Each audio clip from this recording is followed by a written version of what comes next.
Any crack Kasiebo mu bi ena nyume Volta Power 94.1 ewo Global FM ewo Sharp FM Watakrade Ensroma FM Wonkran Kwantabu FM Oje Kasiebo ewo Jase ka otimantam ne mom Jenyame 107.7 ewo Sampana anom 92.5 ewo afo Gos Western Radio Welembele KFM ewo Kpaza Engligi FM ewo Bole Rich FM ewo Sinfosu High Radio 103.1 ewo Bechem Oti Radio ewo Dambai Wempa Sampa Wendi FM o Pusigana ne Potamo Kasiebo etwan ho ewo Bro FM so sunya ne Sunset Radio wo yo sunya sapo 89.9 ewo Shaman ne Potamo Gateway ewo Kwanta South Anapo FM ewo afo Kenya sem Niwase Radio ewo Kitikrachi sanso na Kasiebo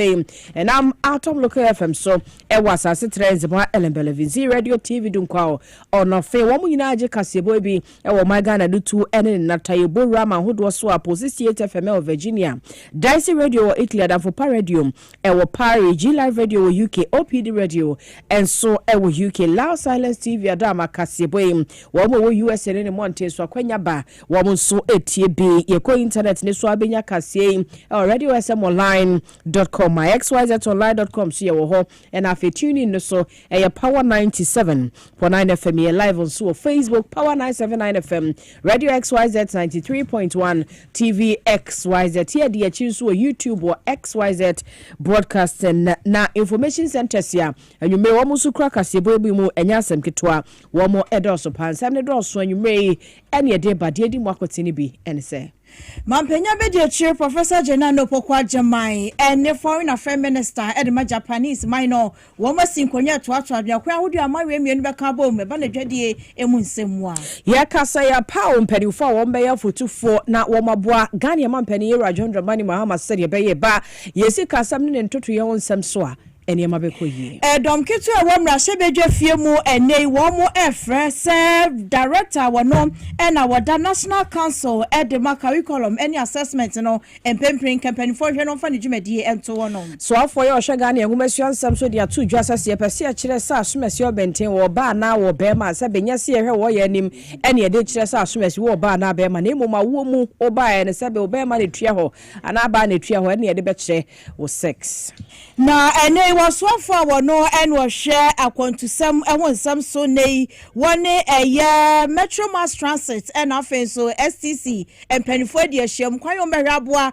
na ebana kwanya bedi ho nsam nay adane bo achibidi wo my Ghana mu no enhyehyeye omudi begu akwa mu na kwadia bedi ho nsem ya na aka obi me concern drivers dia tu dwasen kebe ya yera nikpe ya wo na eso afọ wo transport ministry ho no yema ne nkofiedi enti no mo kasa nsem nchemu wa ha Ghana Tourism Authority for and Central for the Shiamu to Atwadria, Koya would do a bashabwa na one ekebie wo meba kwansra edwumadi ho nsem wo my Ghana mu ye koya nim e wo my Ghana mu ene asia koti apomdi adwumafo ye wo madwuma nka bi hyemu ye simrantie bi de sika wedire wo mata so akobo ewra ho nyame nko a enam so bi menei asen fosu municipal health director wo ho wakasetu ya said ye course nyanko yi and some way any afofro pina and an annume was some for so crojen yademunsam baba somo na aboafo wo mo so yasena nwumlei amayade Kasiebo abawakwamu medimosis afenso S natural mineral water power specialist herbal hospital Ruta natural product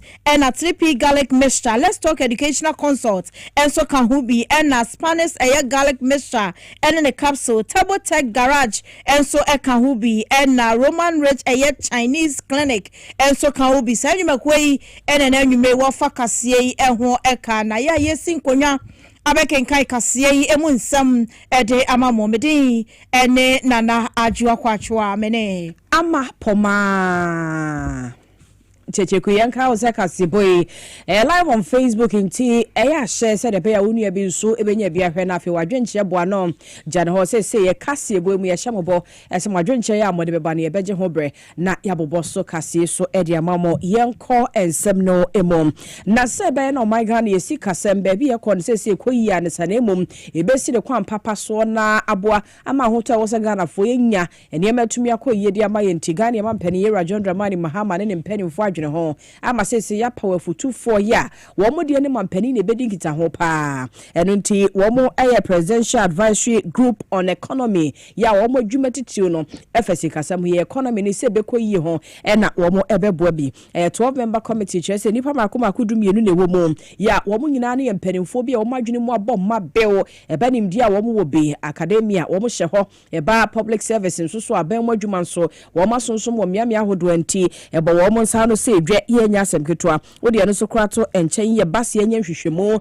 research no ne ye ka ho ye wanimdifo mo womo wo saa nimdie ne wo ho mo de ebeboa ena afi nso womo aye adwuma e wa nkra adwuma private sector nti womo nim hawa hodo no e wo ha womo betumi aboa bie na womo atwe mampani adwe asiso se wo kwa nkra adwuma mu a ade we hu hia e wo se ye de support wo mo no womo nso anya na agina so na womo ababa achi de womo niema etumi akoso kama womo adwuma titiw aseko yi aya pa womo se womo eni dwuma no ebi so womo behwa boa no matu mampani fo e wo kwan ye befa so ye economy no ye bema na nyini no anya hoden pa no de abo adwuma afi nso se ye be create jobs enwuma sei ye be bie bi e de ato ho no mo eno so ye womo asodie baako ye no so kran koda nche niema ni bia wono behwe ye fra bibi public finance bi esi kasem ntoto ye no a e ho so no womo beboa be hye hodene ahye mu kena na womo support aban mejo ye programs ahodo odi egu akwan so a 24-hour economy ni say ye ka ho bie afi kwan ye be fa so ama export ho mpuntuo etumi agina na so na fe reset agenda ni nyina ne ahwe ne kokoro ene ho ensem kaye na mpanifo ekwe womo ewomo Ghana ma mpani abedi eche professor na naje no poku agemai wo ye member ewo group no emo sanso na afofo bi e ka ho ye Yera Ishmael Yamsen o ye economist pa eba private sector so wedi ye dwuma wo ho enti obeboa bi e wo sa kwan so sanso na pani ba ko no so ye economist awabene e wo sikasam tutuye mo sanso ye businessman Yera Kwame Pianim wono so e ka ho afi Kane Deputy Minister of Finance and Trade and Industry Miss Nana Oye Mansa Yeboa wono so company fo a womo ewa presidential advisory group on the economy which one tia na se page ya nsa afi Kane governor ewa Bank of Ghana wo sanso ye Kane soafo hwe sikasem ene ntoto yensem so Dr. Kwabnadu fo wono susu ewa mu be ye ka eyese Sam Jonah enya sem ketwa papa wono nso ba mfiri dwuma eho adwene no eguni trimu se bewo wono susu e company fo womo ebeboa ehu ebie wo de no so gina enchen so a agribusiness wo ye investor wo sanso ye Kane World Bank ho mpanimfo ni bia ya wo hwe infrastructure ne ho nsem so Yera Ato Brown wono so ka ho bi ena Dr. Henry Kofi Wampa ye nimse papa no wono so ye governor of Bank of Ghana wono so e ka ho bi wo mo aka ya wo ka a group yi ho ye Togbe Apedem ya wo toso eduna ewom o ye economist wo sanso ye private sector leader ena afi kwanche for penny and prempren Ghana Stock Exchange wo hwe kire Miss Abna Moa wono so e ka ho university professors nsumienu ene womo Professor Priscilla Chumese bafo na afi Professor Patient Asewe Abo womo ene ka ho bia ekuo no ebo ano makomako nipa dumienu a wonom eba behwe aboa na amane ne se ekuo Ghana mampani ankasa ena wate se ekuo yi a womo dwumadie mu nyina na womo ne mampani ne bedi enkita ho nti we ye direct nkita ho a womo ne mampani ebedi na ne nyina mu no womo de boa se de be ya oman ni si kasam ntotoye ebewie mu edie na ne ye hwe ni mo sie ne mpanifo ahodo bi ebedi enkomo ne ahwese team we de se womo bebro solid team bi ebre bi womo baaye so na womo tumi aboa mampani ebrepem yensa kampanifo womo ewonimdie ewo amamuo ene ehonsem kaye wasa nkomoyi ye ne womo ebeto aso ye to Kasiebo ne so ye to ensam no so dia na ye ramu ewo Ghana mampanya bedi chi Professor Jenano Poku Agyemai na so ye na ene woni foreign affairs minister edema Japan minor esinkonya de hyiamu ato atware ko ye befa so na amayi mienu ebe adwadie afenso womasua apomde ho senkaya womde niam begu nsanie ni na timi aboa na ayonkofa eda Japan ene o my Ghana ntam no bibia timi adeda na kwamu na womu wie nhyiamudie no na press secretary wono asa ye kasamafo ede mama mpanya bedi akire aso ye no eye ama prat woni nsentwefo twetwe nkomo ekirekire mu enkitanwodi akoso ewo mampanya bedi akire ene Japan foreign minister no entam no sei ena baba on ede mu nsem etudwa. There was an assurance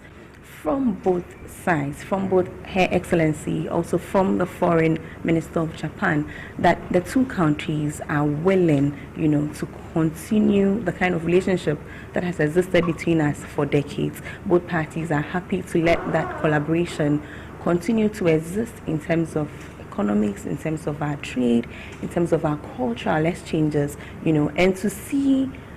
how best we can further, these relationships for common, both sides, development. So these are conversations that have started. We know that the conversations would continue, and ultimately both countries will benefit from. Our Vice President said something that I felt was very instructive. She said that she's happy about the report on how many, trade avenues have been established from their side in our country, and to make it even more equitable, she's hoping that the numbers on our side will also increase. So we are talking about maybe 100 companies in Japan, things like, so that we have more equitable relationships as a country that ultimately foster our development. There were some heads of industries, if I can say that, there were some economic interest personalities in the meeting, who expressed interest or who express happiness with the way some things are going, so that's why I'm saying that it's a start of a conversation that I know would continue, and ultimately both Ghana and Japan would benefit from this. Na chese enya yekotie ye kasama for edmama mpanya bediachi asuye no eye ewra amaprat enode enchemu we etudwa wabra enkomatwetwe etodwa e mampanya bediachi Professor Jenano Pokwajeman ene foreign affairs minister wo free eye Japan ebepiemu e wo my Ghana mu hanom sei Yentu asoni ankoso anka wo so adwenhye wo Kasiebo betumi aboa no de asende yen e wo Power 979 FM e wo Facebook na TVXYZ wo Facebook Radio XYZ 93.1 and also wo Facebook e mu bia betumi de adwenhye na to ho ye beje brani akenkan ma mo na wotwe mu nkomodie ba ko ama na homne so ye naka wo mo enkita wodie bia enipa binum susuo se nye ne sa ho na nka wo se wo mo ye no enchemu fra ba mu ba nra ese ade ne kra no ayede sobo ne bo wo mo bebrere no wo mo di campo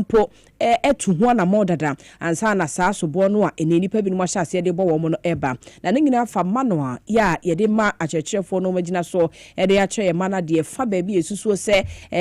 nkyirase e wo se eba e wo mu no nya papa bia enti ama enipa binum adwene e ya koye no wo no se LGBT ho asem a na bre bi atwam ye syllabus ni ade ni asi ewura mu a ye ni bre so ma ye yi free system mu nem nam se wo mo afa kwa bi so mo di remu e de akwakoma kyerkyerefo na no ho nkomodi aba ama nipa bebre no atu nsem ministry ne abasa ene ekwa MPP famu se ya wo ma no dem gidigidi se na ka boss kra ne be ya ye mpampa pen ne ekeka ho bebre no a na so afo yo hwe Ghana enwumasua ho ensem so yera Haruna Idrisu kopie mo wo Tamale no ye training session bi ye koso wo ho no mu a Ghanaian youth handbook emu ensem kwan ye befa so a ye de ebepia bonten ho nkomodie okohwe ye afi guidance and counseling wo mo so framework nhihye ne mu no okohwe se de ho nsem kaye ye de ebekoso no che se nkomodie bebre no ana akoso ade afa materials e de kyade e wo schools ahodo ne nonsense se bebre no aya aba na emum se ye ka sex asebe enya sex nkwa ne oba ne bema agudi a wo mudi ne mpem sex nso kyere oba se wo ye oba ana se wo ye bema nti bi wa wo fele forma ne atwere se sex se no nye 3 times a day na ade be hye ho ana se 4 times a day enya ne sa ho na emum se oba mi ehunu se wo ye oba ana wo ye bema na no wo kyere ye se emu obi ana da ya dwene wo ho se bibi foforo bi wo ho no betumi kyere sa ade no na emum yemfa biology enchechemu a wote ma yen ese eniema ne bebre na na etimi determine na emum se ye hwe no biology definition no a eno eka sex no a eno ye se wo ye oba ana wo ye bema na no ne be determine ya wom ye wo wa nurse no wode wa kire maame obey wa hwa o ye de nurse se be ne be matua o kama so wo mba ne ye be ma eno kire se wo ye mail ene ye do buy nti obi bia wo ye bia so ne mail ne ye de be hye so ade ye be hwe na wo so de bo ho kama ese meat pie so we de o ya buy us and o ye female na eno so ye de hye so sa nti mo bia adwe nye ne ntanta enkofa bibia foforo bia amfa be frafra mu me confuse obia ye ro how na do so said o cheche mu ni. Every publication of the Ministry of Education and the GES, and to all heads of institutions involved in the educational space must respect this natural definition of sex and natural definition of a man and a woman. Nothing more. Thank you all. So way as well for your shagani and womasua e hon sam Sierra Haruna Idriso. Yagusuwa jinamwa ewa nakafo ensem ni mwana edonkume ewa mrashebe femu ne uma friends and trefo nhyiamu se ne yekeka kwane de ebraso se Director General wano board chairman edema National Council of Curriculum and Assessment naka womo ebe ho no ede afi ne dibire na fi se watena se ayanhwe han amane ma agensem abedru nia edri na sa trefo nhyiamu na chesem mrashebe dwani edema adehia womo ewo otafo eyeronyamfo Vincent Eko asefua wano enwogina edom ketua ni nyina na mu ene santrefo twetwe nkomo ede sanchire mu wei etudwa. The dismissal of the Director General of NACA and the chairperson of NACA board for failure of oversight and breach of public trust. We say so because NACA is now telling us, assuming without admitting, that the document was developed by the MPP government in 2024. If you don't believe in it, why then do you go ahead to go and even print them in 2025? That is causing financial loss to the state. Because these are teacher manuals that you have printed and distributed across the country. And that is why we are calling for the head of the NACA CEO and the board chairperson of NACA. The institution of a full parliamentary inquiry by the appropriate committee of the House into the development, approval, funding, and circulation of these materials, including the role of external partners. Now, there's a call of conscience and civic responsibility. I once again use this opportunity, and on behalf of my colleagues, call on the bishops, that is the Catholic Bishops' Conference of Ghana, the Christian Council of Ghana, the Methodist Conference, the Presbyterian Conference, the Muslim Conference, to examine the teacher manual carefully and determine whether its content is in consonance with the teachings of Christ. And for those who are also Muslims, to also assess whether the content in the teacher manuals are also in consonance with the teachings of Prophet Muhammad sallallahu alaihi wasallam. If it is not in consonance with that, we want to hear from them. We are also calling on the broader Christian community, religious bodies, civil society organizations, parents, traditional leaders, teacher unions, and all well-meaning Ghanaians to let their voices be heard. They cannot be quiet. They cannot practice magnum silencium. We need to hear from them. Na chasa we brashebejani edema adehia womo ewo old tafo monyamfo ekwo Vincent asefua ene oje dom ketwa nanim edisansem we atudwa. Yanko akwento ene honsem emo na Concerned Drivers Association wo mukasama for David Agbodo ene wode atudwa wo kyese be ya aswafo a wo hwe yakwento honsem so papai ye mane nyina nche kakra ne mfani pa from na wo hwade kakra bi esanse wo hu ne se ba akwento hu nkita odie ne hu nkomodie no a asa papai wo hyeda ne transport unions ne wo mo hye hyase ne nkita odie ne hyeda nko ye nye wo nko e wo stakeholders a wo mo ne wo di nkita ho brano ase wo matena analysis ye hunu se wo mo ne wo mo nkita odie mu no ene ma nhada nko yie se de wo se kro ne senti no mo susuo se papa etra nchen ye betumi aboa be na woni nsentrofo ene edi nkomo a wo de saa se metu jo se ene oba transport eye unit no analysis sector ho no a challenges ndie bebre o how no edo so pa ye nkomo hwe ene mu se brano saa nkonwa si ana nkita odie e betumi akoso ne hunu ho ana montuo nenso so no wo mo nhada enhu ne se no nti ena amene wo mo ede saa ofrewe atu edwa David Agboado nsem ne bini. Government has to sit up and analyze the situation and let us all solve it amicably. But if I will say something right now, I will say the Minister of Transport supposed not to be at post again. The reason why the Transport Minister must go is this. He is not performing. He is not performing in his ministry. Why am I saying this? When you go to Gold Board, the CEO over there is performing well. We are all giving them credit. When you go to finance sector, Atuforsen is performing well. When you go to Bank of Ghana, the governor over there is performing well. When you go to MPA, fuel was 17 cities, now 10 cities and 11 cities. Is it not performing well? So what is the transport minister doing at his office? What is he doing? Recently, when there was shortage in October, November and December, he said he's going to bring STC to come and curb that madness. We shouldn't be artificial problem solvers, but rather we should solve problem once and for all. The state need to have the transporters, engage the transporters. Let's sit down and see how we can solve the problem. The minister being appointed as transport minister, how many times did he convey meeting between us and ask us, yes, you people have created artificial shortage. So how can we patch up, how can we resolve that artificial shortage? Have he done that? It is we that are on him, that he should be resigned because he's not performing. What he have done creditably is that to make sure Okada bill is being passed. So some of us call him Okada minister.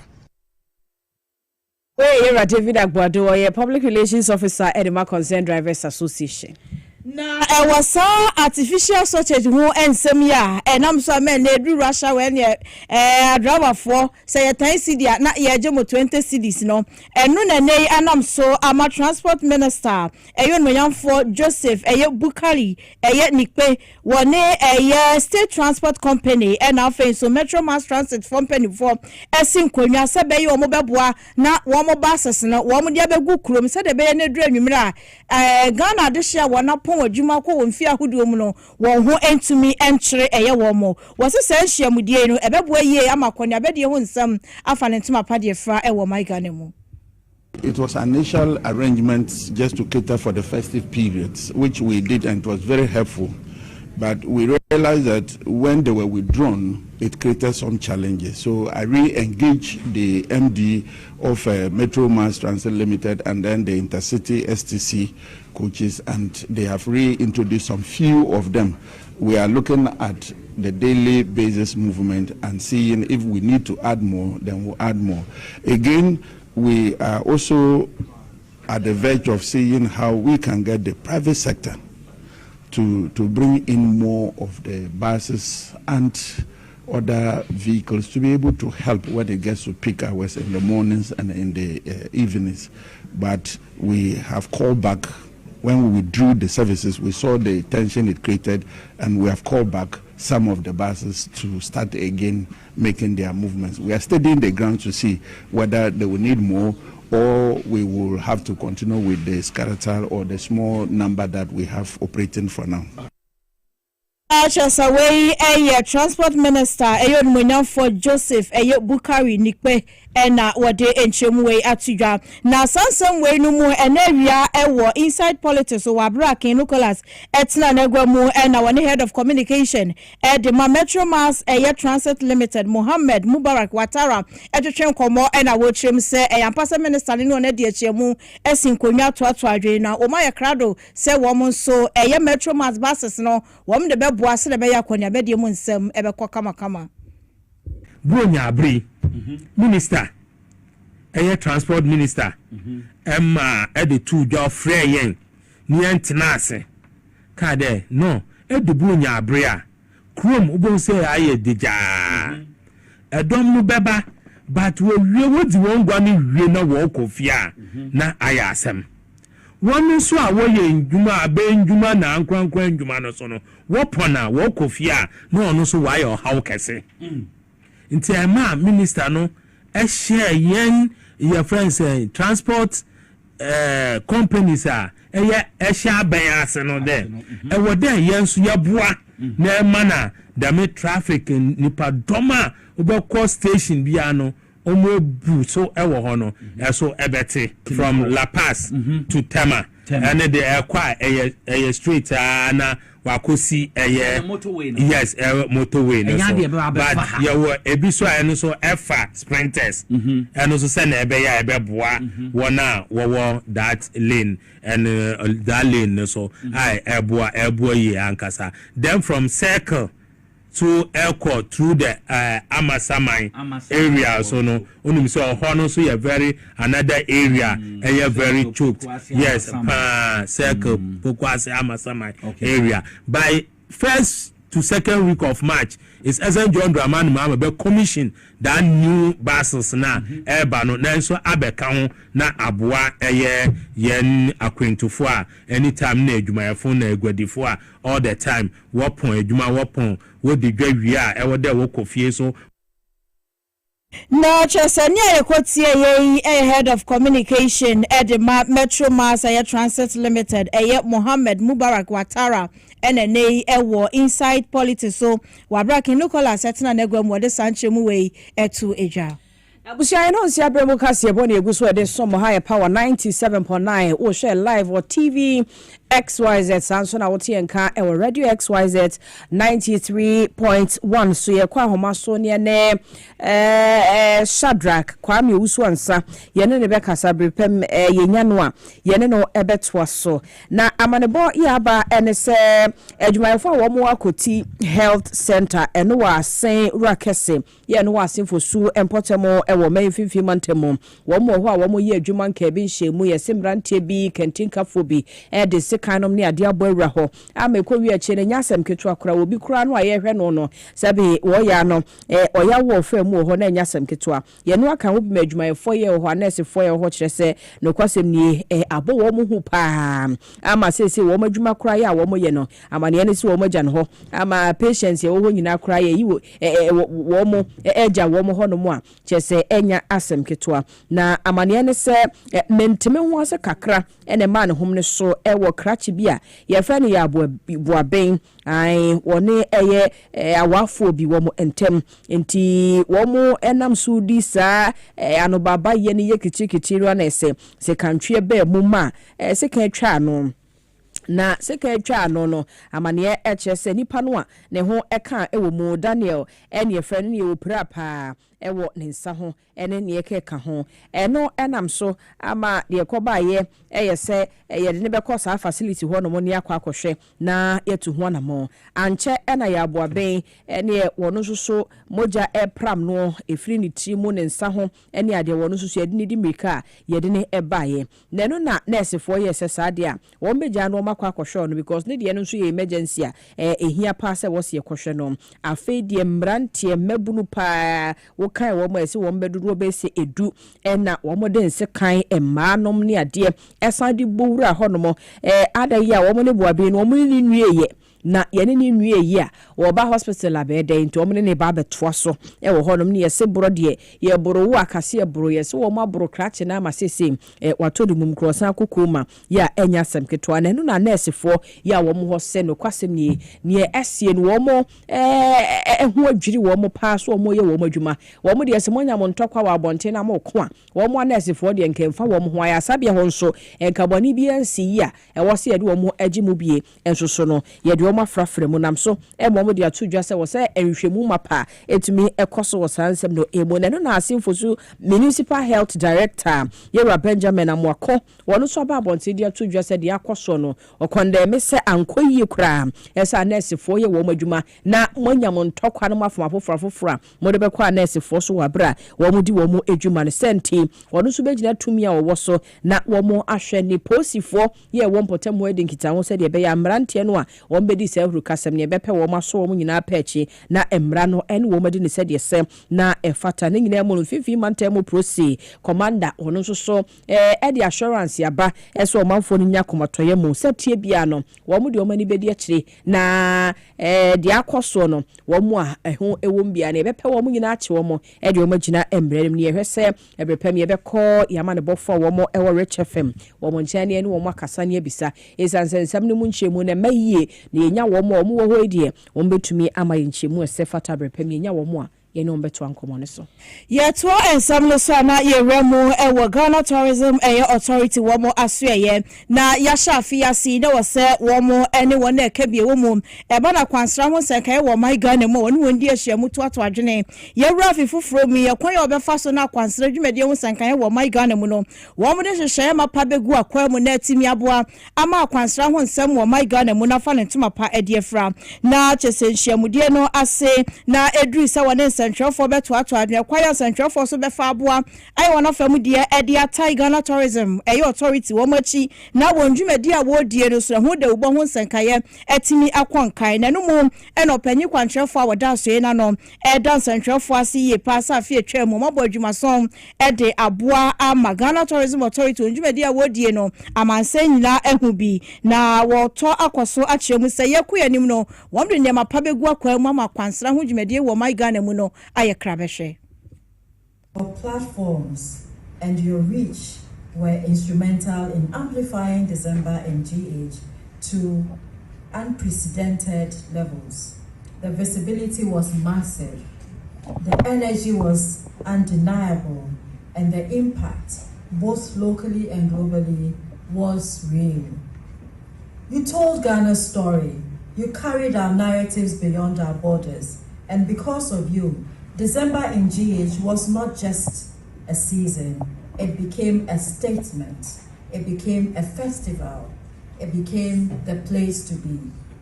For that, I say, well done.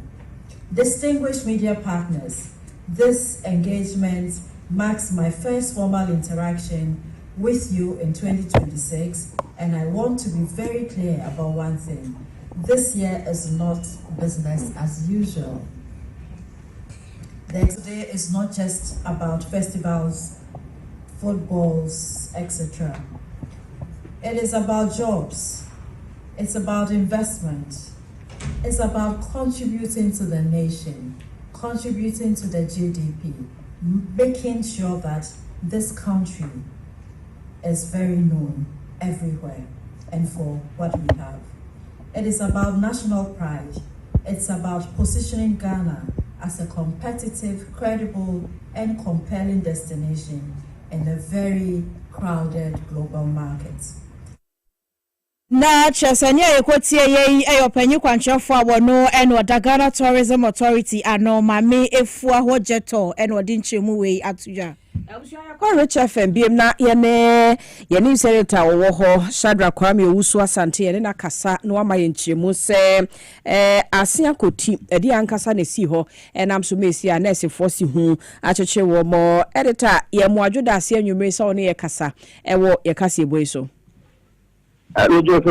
yo wadaro masia kotidi na akoso ho enam so ma nurse for ye adwuma ye semrantie bi de sekan nom ne ade atoa wo mo ho ameno akwakoye nsem bebre mo na mo ho nche mu no ankasa ne sei.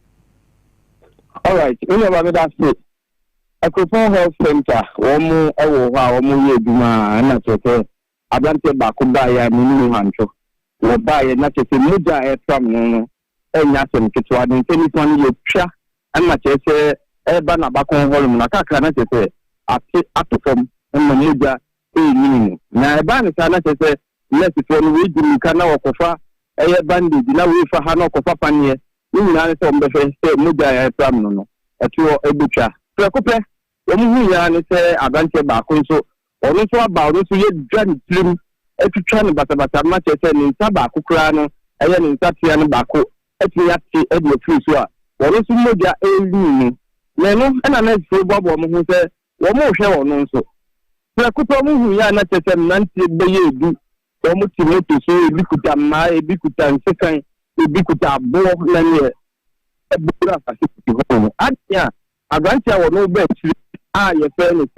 is Kenneth Yebu Abuabin, Wono Ayubia, Womo Air na Womo Tra, not just in Tokwano,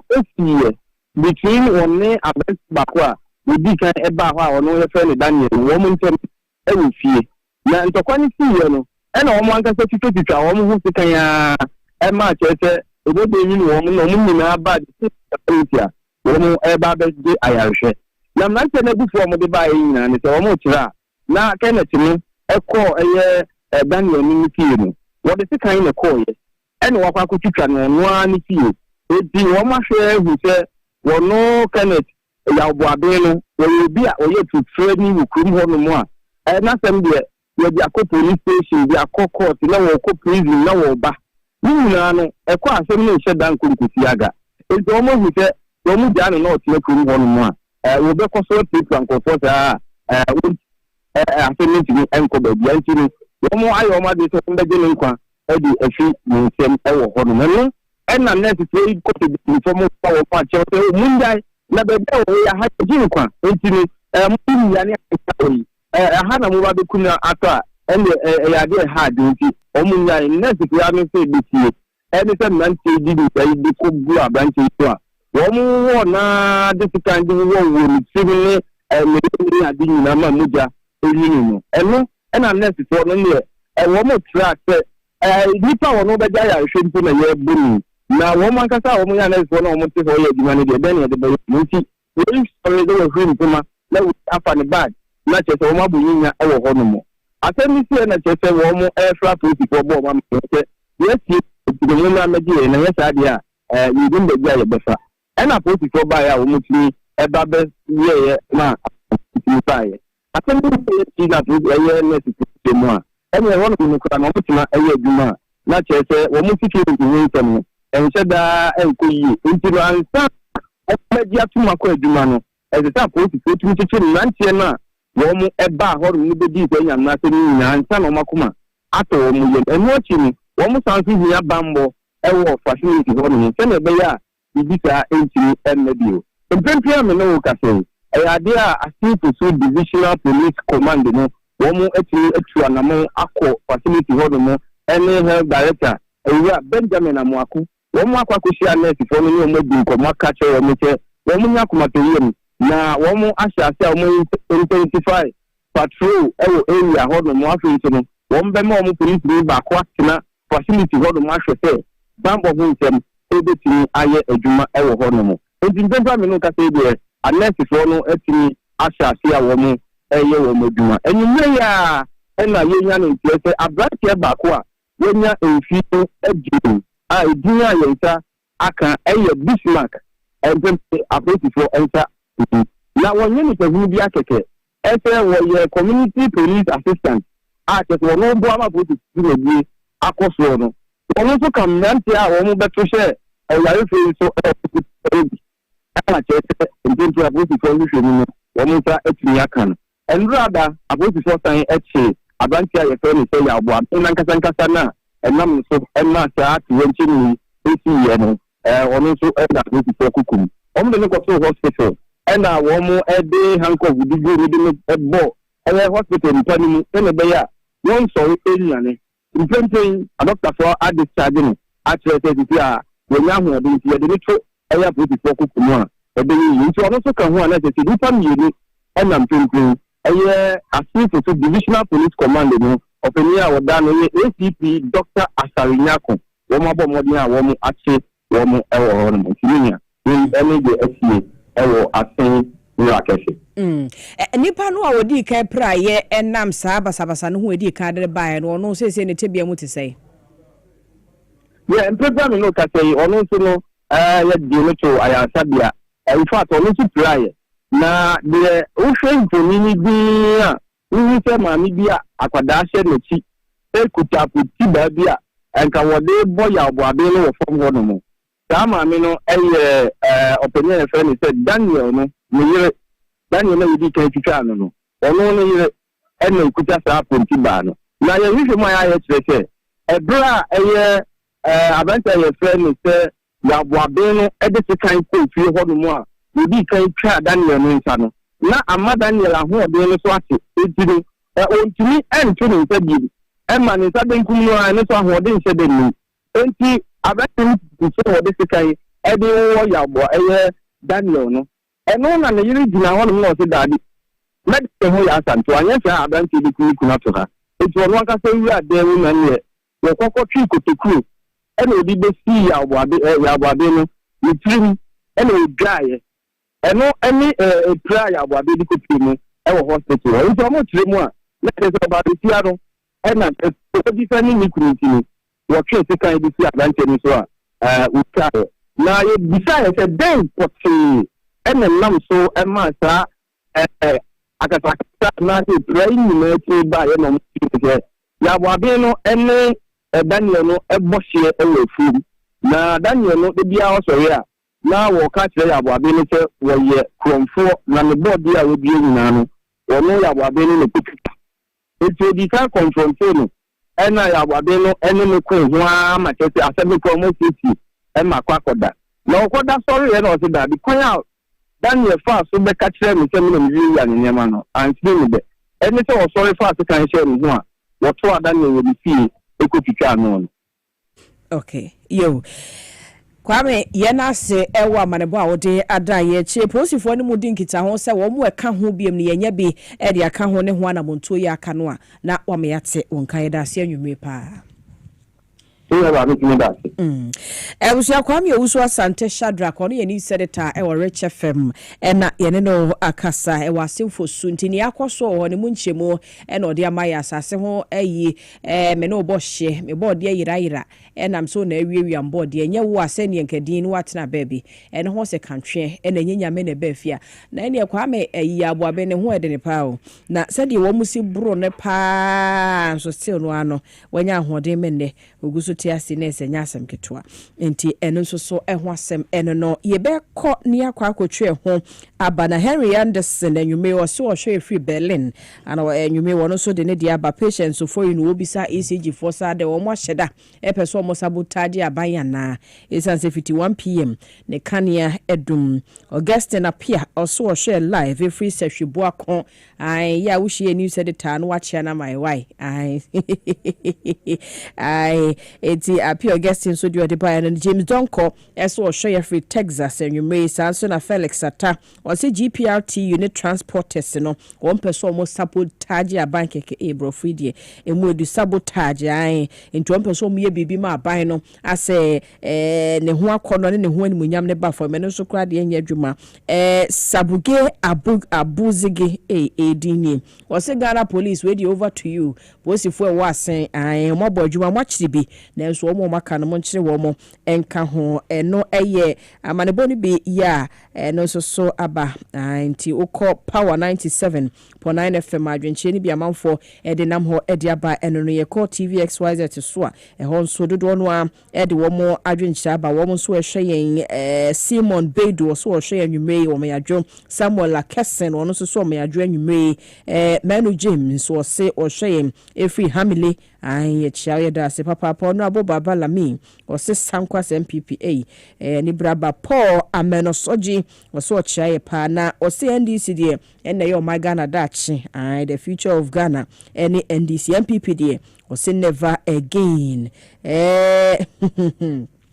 ana ni kunsu wo ye shop a ewje ye gina we su ni atwa ho simane aba na ye koba na afei ensem no dia aka wachi no ye de emunkomodie ye de amaw wadwenche ne nso bo ne nyina no fa bra ye bebobo so kasi yeso dia ma ye kɔ ye beba sisi enko ba bia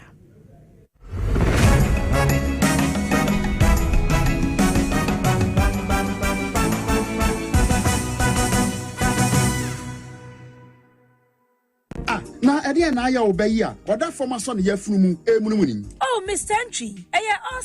also yare ya titi be benfie pi nanso ne yam nyono da se me chew no ahodo amato a me hunu hwe ya ebe ya nwanwa menyi ni se what ulcer tamfo hexa capsules any hexa mixture yanum bom kotia ulcer no bia ma no anom anka ne ho ato no dadaada ulcer dro de eno ne hexa capsules any hexa mixture ankom ni nkyeremu ulcer ye kura eto yafunu ene ensunu mu etuma wo ye funu ekeka wa wogire wo ho a enye osa etumi ema wo ye cheko ebra wadidi awie so how eye osa de a kope haxa capsules any haxa mixture nanum bom na ho ebeto pedudu etu a ko Okanshi drug lane Kumasi Dani Herbal Takrade AA Mensa Anafre 02038228555 apefo abatan a woma won mofra no fo ene mofra woni mfie dumienu enka ho Haxa capsules ene ne mixture osa tamfo edie age adwadie nkratoyi yi atom.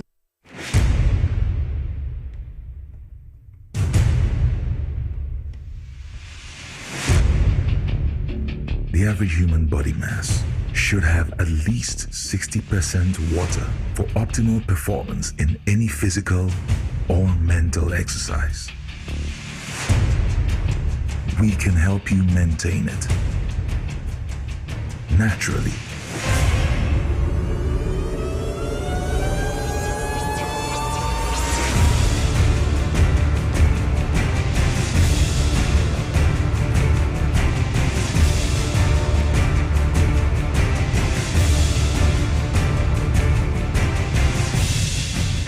Natural mineral water. Simply natural. For bulk purchase, call 0596 273 546 or 0596 273 547. This advert is FDA approved. Yefema na kwa me taxi driver na enkane na misisi eso misisi ama kame na to na twetweme binya 3p garlic mixer no aboa me pa edro no asa miracle bi wadro no chese mafu no kra se die sia twimi ankasa me humi esi so se me humi ana esi so obeka se die bibi hye me so bi no na ye normal ni bi fi na ti no ti pa me sa 3 days ni na edro na ankasa de nyankopon de ayi bi ahodi che ma yi bi enya sam keto ana se we de me fro aka so na me fa hye me nkwa no me de abe fa 3 years ana aseme gina wa menemu sisinya se mekwa we dia meko dia mo so much medru aba 6 years ni o tema dia me ya maji se ene meja na ta ya le ne nkumi preko ene 4 days ana mekoto 3 garlic mixture ni tema me kase yankupo no yam se ende ya me no kase me ho atomia me din wa me ntiase 3p garlic mixture ubenya bi wo mamu pharmaceutical shops and herbal shops Fred Piwak e wo 02489288824 and 020100002. Hello Ghana, payday is here. Stand a chance to win instant cash prizes on Review Scratch for Win, up to 100,000 Ghana cedis to be won today. Get ready to play Review Scratch for Win to win big on TV XYZ. Stop scrolling and start winning. It's simple. Dial *850*6# on all networks. Choose your card type and select your lucky card for a chance to win big. Play with at least 5 Ghana cedis or more. You could win up to 100,000 Ghana cedis in cash prizes instantly. Yes, you heard right. 100,000 Ghana cedis in cash prizes. Don't miss out on the chance to win big. Dial *850*6# to play it now. Review Scratch for Win. Scratch it again. It is casting power. You must be 18 years and above to play. Terms and conditions apply. This game is regulated and approved by the NMA and the Caritas Bank.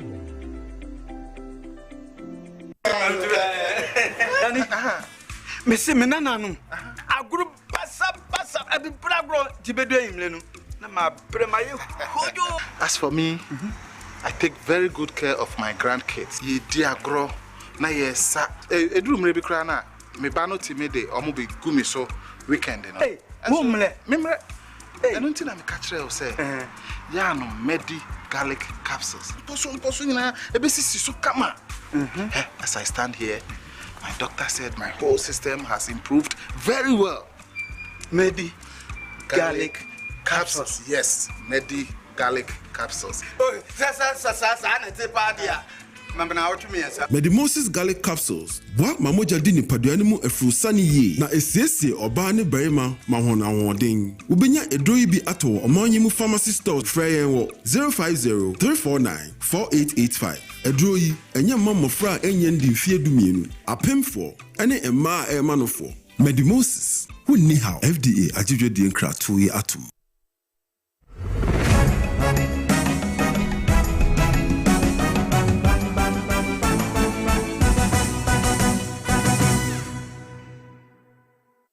so sa wajebra twen ame yakwaje aboafo enkrato ediaba yetua ensam no so ana yekoramu wapoye mantam no emu eho enna opanyina wono eno oda local government service ano eye professor eye Lord Mensa enna wode atodwase enche womu ebetu aban adwumayefo eso sana ni nyina ne se eba no womu emfie ho nsenkan obu ho no ma ni date of birth no na waye nsesaye ewo mu se de be ya wo betena office kro ho no acheye wose ne wo betu onyina eso esa na nieda no wo ma hwe ede ato na no de nsem we tudwa wabra wone coordinating council eno ewo kofodia areka adwumayefo edi ehyiamu eno panyi de sansem we etudwa. Something I've also observed is change of date of birth of officers. And this normally happens when they are about to go on pension.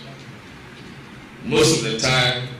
you see the day within the date, the months being remain the same, but the year changes.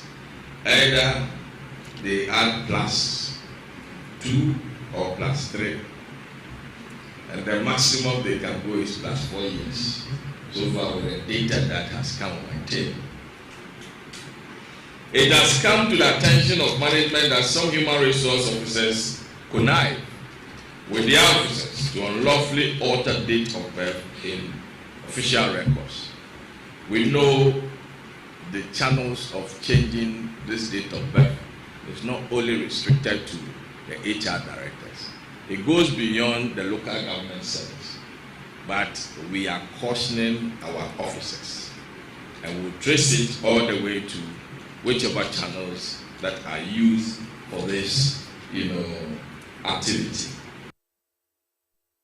Just head of a local government office service, a professor Lord Mensa and Odinchimu Yatuja was also Edokobo Emma, a year by Juma phone now, and they were Musoriana or Martin Fred on Sash on Demifem, what Medjuma said 1 year she now 1 2 who and friend fishes to Bana face or Babaswa, and a time I had their two said 1 fan report say Ewo Juma Roche, not when the son time on the pony in Ano, one more in the Sanshayano in Yaso.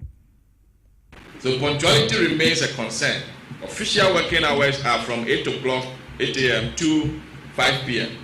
with an hour break, and adherence to it is non-negotiable. So please, make sure that you work for your money. Okay?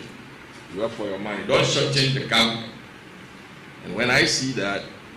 I look at your current location that is making you, being late. I may have to change your location, and then possibly that will make you keep to the time.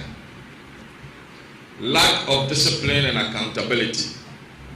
Indiscipline among some staff, including disregard for reporting lines and supervisory authority.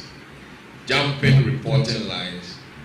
which has undermined, the efficiency and progress of the. Now, Chasanya Ekotie a Professor Lord Mensa, no a head of local government service, and what in some way Atuja. Ne say fancy be a won cran I juma. Nati do one be late. Ye two brand cry. Oh, 12 years, woman a baby amana Ramadina. Oh, there be someone who to about when him said the bear winning traffic is when you late. And I just son of us watch 2 years no 2 between a ballet guy. Son of mom's illegal. I want to be wo. Said be ya unye late. Na emwebi. Ebusua nyumreya fasida Emma Roman Ridge Chinese Clinic na womu ya asabie bi a wo boa pa wa pomdimo se umfa hoda wada ma ye nyabre na ekoho na wombehwe wiye pa se unim se China fonso de omo kwan ye faso a ye de sai ade ahodo bebre ne ye kekai kane ma ne bom chikre o kama ne ahwe na ho atom na womo hwe stroke sanso no wakoma hawe be show diabetes tete o spine no ene no hawa be mo chiribre mo no ya ne ha adwene obehwe ne tutu fa ko no mo wa liver ene o kidney ho adwuma nyina no odu Roman Ridge Chinese Clinic won be show kama pa ama ho ato wo mo chi akwan nya yira kwan wodi ahwehwe ba bia India wo mo high commission no ewo Roman Ridge hwa wonya hunu India High Commission baby a wa wo mo ne wo mo ena edi enhwani mu enti bibinia na wo ne wo makasa no ye adwuma firi dwada kosi efiada nti nyame adoma wo kyena wobetumi akọ memenda ne kosi ada nso mo ye adwuma na efiada ne de wo mo hye dwada kosi fiada wo mo hye adwuma ase anopa no nwotwe na onum no wo mapon ti sabre wo mapon ne nso wo mo a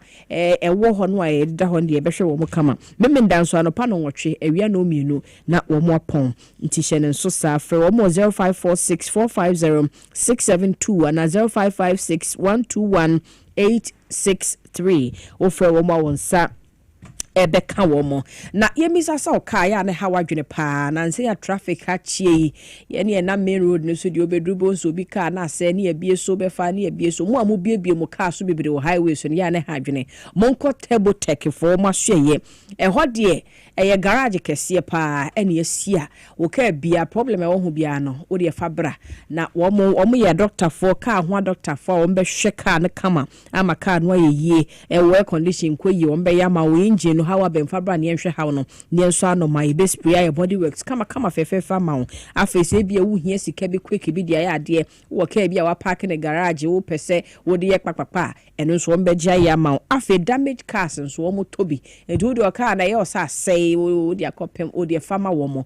hia pass bi om de be ye adwuma na boa wo mo kira kwan ye akwan awo hye water works after buying a traffic light no am won sabonkum so wo be so mo ho kakraka kuma se wo mo between Georgia Hotel and Great Co office in 5th Street in Soa and no more table tech for Nkasa 0542 275 252 0542 275 252 and 0206 481 793 0206 481 793 offer o mo abenya o mo Spanish garlic mixture and the capsules we drama so ebusia swollen o nine na ahonhono swollen feet o ho ahonhono peja wo mo adro ho eya adwunso ntentam anadwo ewia ne hanopa nyina eye ni na wokọ washroom a eya akọ ho ne nhwo ne mo adro Spanish garlic mixture and the capsules bebo and munka halitosis wo betu ase arthritis no ni ade nyina adro we eye sansenhye no wo pere dudu mo to a ya na frem penny for 0266114111 0266114111 and also call herbal shops pharmacy shops ne chemical shops ahodo ni nyina mo ye bisabi na ye ma wo be let's talk educational consultant so ka ho ye manu afi no medi abosumi nsia no ye eja career woman no behwe breni adaji ni ho 3 months ne so pe ne ye bo chi wo kra ye aban adwuma wo de abosumi nsia ne ma asa kwa adwumam abosumi nsia na wo kwa adwuma wo dwene ho se ye me be me ne de no let's talk sefa akwada ne bra na wo mo nhwe ne man ye betete ne kama papa madam time bomb na no ne kasa kra ne kumi no ne brofo jai wo de sa brofo ni bi be kire obade ne batwi ne afante ne nso a wo de ne nso aka ho wo mote no wa cheche ne kama na wasua de akonanim wo mo teshi no ngwa mango street wo mo beleje kuku municipal assembly ni ya friend 0249069821 0249069821 na ene no nkasa 3p garlic mixture ye dro ye garlic ye dro ye mfan keja nenso ye 100% organic pa natural no eni ye free mo eni ye de gutu akama mo ye glass bottle eni ye de aditire kokko ye de bua so eni ye de garlic kokko ye de ato ho koto no enhu sa garlic kokko ne ahyezudwe wo ho a mento isanse e fake eni ye ton e de ama wo yo ba pemfo wo makwada no fo wo ni mfie dum hinu a edre we menko ho mo ama kanyina edre eye ma mo nkotobi ebe bua siesie mo ama mo ho ato mo general body pains bibia e bua papa eye piwak natural health for e na kofa e de abadwa ma so Dr. Piwak we too much bronya is wo